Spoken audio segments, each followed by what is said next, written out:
யஜ்ஞபுருத் யஜ்ஞகுருத் யஜ்ஞி யஜ்ஞபுக் யஜ்ஞ சாதனஹ யஜ்ஞாந்தகுருத் யஜ்ஞகுக்ய மன்ன மன்னாதயேவசாம்.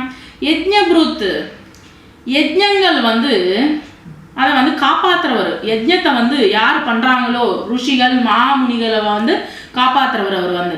யஜ்ஞகுருத்து யாகங்களையும் யஜ்ஞங்களையும் வந்து பண்ண வைக்கிறவர் அவர் தான் வந்து. யஜ்ஞி அந்த யஜ்ஞங்களை வந்து அதுதான் வழின்றது வந்து நமக்கு வந்து சொல்றவர் அவர் தான். யஜ்ஞபுக்கு அந்த யஜ்ஞங்கள் யாகங்கள் யார் பண்றாங்களோ ஹோமங்கள் யார் பண்றாங்களோ அது பலன்களை வந்து அவர் வந்து அனுபவிக்கிறவரும் அவர் தான். யஜ்ஞ சாதனஹா அவரை வந்து அடையறதுக்கு கடவுளை வந்து அடையறதுக்கு வழி என்னது அப்படின்னா யாகங்கள் தான் முக்கிய காரணம் அப்படின்னு வந்து சொல்லி கொடுக்குறவும் அவர் தான். யஜ்ஞாந்த குருத்து அது தவிர வந்து யார் யாகங்கள் யஜ்ஞங்கள் செய்கிறாங்களோ அவங்களுக்கு வந்து யஜ்ஞ பலத்தையும் வந்து பலனையும் அவர் வந்து கொடுக்குறவரு அவர் தான்.